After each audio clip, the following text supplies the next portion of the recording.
एक ऐसा गांव जहां कोई भी रुक ही नहीं सकता वरना लग जाता है श्राप। और एक ऐसा 500 साल पुराना पेड़ जिसे मौत का पेड़ कहा जाता है। लेकिन क्यों और क्या हुआ जब एक सीरियल किलर का सिर 150 साल के लिए एक बोतल में रखा गया? और आखिर क्यों घूम रहा है भगवान का हाथ 1700 सालों से अंतरिक्ष में? और साउथ के फेमस एक्टर विजय ने अपने माँ बाप पर ही केस क्यों कर दिया? किस्सा काफी इंटरेस्टिंग है, जानने के लिए बने रहिए वीडियो के एंड तक। नंबर 1 दोस्तों, एक ऐसा गाँव भी है जहाँ इंसान क्या परिंदे भी नहीं पर मारते। ये गाँव है राजस्थान का कुलधरा गांव और मान्यता है कि इस गांव में जो रुकता है उसकी मृत्यु हो जाती है। पर एक वक्त था जब ये भी हंसता खेलता गांव था, लेकिन फिर कुलधरा गांव रात ही रात में वीरान हो गया। सदियों से लोग आज तक नहीं समझ पाए कि आखिर इस गांव के वीरान होने का राज क्या था। कुलधरा गांव की कहानी करीब 200 साल से भी ज्यादा पुरानी है। कहा जाता है कि कुलधरा रियासत के दीवान सालम सिंह की बुरी नजर गांव के मंदिर के पुजारी की बेटी पर पड़ गई। दीवान सिंह ने कहा कि या तो उसकी लड़की से शादी करवा दो या फिर गांव छोड़ के भाग जाओ। गांव वालों ने अपने सम्मान के लिए गांव छोड़ दिया और फिर गांव को छोड़ के जाते वक्त पंडितों ने गांव में कई श्राप दिए, जिसके बाद दीवान सिंह का सब कुछ चला गया और आज भी इस गांव में रुकने की हिम्मत किसी की नहीं होती। यहाँ तक कि गवर्नमेंट भी श्राप से डर के यहाँ कोई भी काम नहीं करवाती। नंबर 2 1700 साल से मंडरा रहा है अंतरिक्ष में भगवान का पंजा। जी हाँ, आपने सही सुना। नासा ने खुद कहा कि ये पंजे जैसे आकार की चीज क्या है ये कोई नहीं जानता, पर सब लोगों की अलग अलग मान्यता है। कुछ मानते हैं कि ये भगवान का पंजा है, तो साइंटिस्ट मानते हैं कि ये बस एक संयोग है, यानी कि ये आकार बस गलती से बन गया। नासा का ये भी कहना है कि ये दरअसल किसी तारे के फूटने से जो एनर्जी रिलीज हुई है वो है, इसका आकार बस पंजे की तरह है। और नासा का तो ये भी कहना है कि अब तक तो ये पंजा नष्ट भी हो गया होता, क्योंकि ये धरती से बहुत दूर है, जिसके चलते ये अब जाके हमें दिख रहा है। आपको क्या लगता है, क्या ये भगवान का पंजा है या बस संयोग? नंबर 3 प्राचीन मिस्र में इंसानों के शवों को प्रिजर्व किया जाता था, जिनकी ममीज अब भी आए दिन मिलती रहती है। लेकिन आपको जानकर आश्चर्य होगा कि पुर्तगाल की यूनिवर्सिटी में डियोगो एल्वेज नाम के एक सीरियल किलर का सिर करीब 150 सालों से प्रिजर्व है। डियोगो एल्वेज नौकरी की तलाश में लिस्बन आया था, लेकिन बन गया था पुर्तगाल का सबसे खूंखार सीरियल किलर, क्योंकि इसको नौकरी नहीं मिली, जिसके बाद फ्रस्ट्रेट होकर ये लोगों को मारने लगा। और तो और ये बहुत शातिर भी था, लेकिन इसे पुलिस ने कुछ सालों के बाद पकड़ लिया। इतने सालों में इस आदमी ने कई लोगों की जान ले ली थी और इसको पुलिस ने पूछा तुम ऐसा क्यों करते हो, तो उसका जवाब था कि इसको मजा आता था। फिर इसको फांसी दे दी गई, पर इसके सिर को बचा के रखा था, क्योंकि वैज्ञानिक देखना चाहते थे कि ये एक सीरियल किलर का दिमाग कैसा होता है। पर ज्यादा कुछ न मिलने पर ये आज भी कांच के जार के अंदर बंद पड़ा है।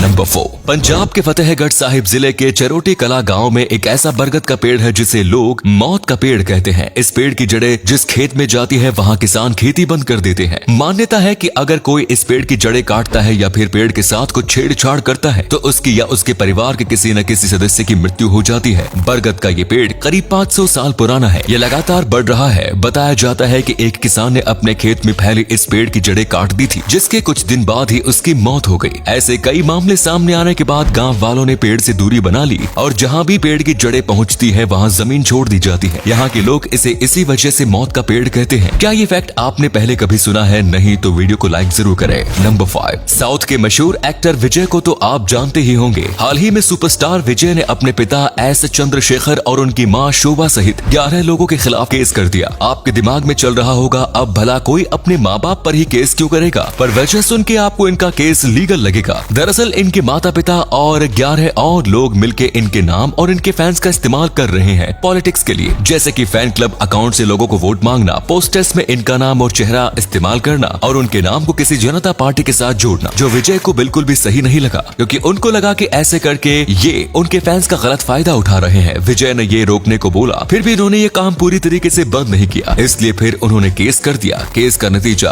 अब तक सामने नहीं आया। नंबर 6 दुनिया में ऐसे भी आइलैंड है जो डरावने और रहस्यमयी है। डॉल्स आइलैंड नाम से मशहूर इस आइलैंड से एक कहानी जुड़ी है जो बेहद भयानक है। ये आइलैंड यहाँ के पेड़ की शाखाओं पर लटकी हजारों डरावनी डॉल्स के कारण मशहूर है। मैक्सिको सिटी से 17 किलोमीटर दूर स्थित इस आइलैंड का नाम है ला इस्ला डी ला म्यूनेकास।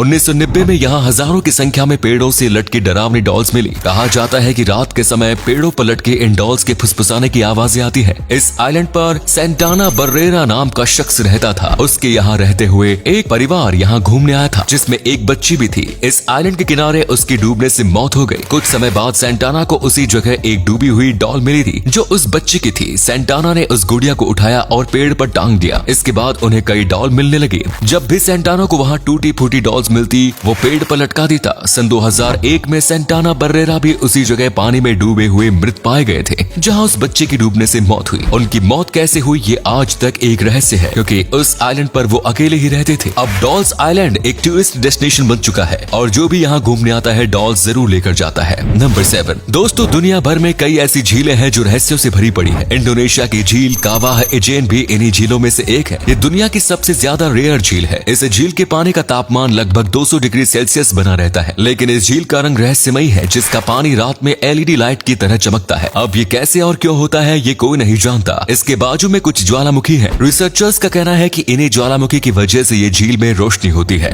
नंबर 8 एक ऑस्ट्रेलियाई महिला जिसने स्कैमर्स कॉल होने के संदेश में कई बार आए कॉल को रिसीव नहीं किया। जब उसने आखिरकार फोन उठाया तो उसे मालूम चला कि उसने लगभग $1.5 मिलियन यानी 11 करोड़ से ज्यादा रुपए का लॉटरी जैकपॉट जीता है। तस्मानिया के लाउंसेस्टन की रहने वाली महिला ने द लॉट नाम के लॉटरी शो में नाम डाला था। फिर इन्होंने कॉल उठाने के बाद गेम के अधिकारियों को बताया कि वो उनके फोन कॉल को उठाने से बच रही थी क्योंकि वो नंबर को नहीं पहचानती थी। महिला ने कहा, मैं कभी भी उन नंबरों से आने वाले कॉल का जवाब नहीं देती जो मुझे नहीं मालूम, क्योंकि मुझे लगता है कि वे फर्जी कॉल्स होते हैं और गेम वालों ने ये आखिरी कॉल किया था। अगर ये कॉल ना उठाती तो ये दूसरे व्यक्ति को कॉल करने वाले थे। आप कह सकते हैं कि ये बाल बाल बची। सो फ्रेंड्स, वीडियो अच्छा लगा तो लाइक कर देना और अपने दोस्तों के साथ इस वीडियो को शेयर जरूर करें। धन्यवाद।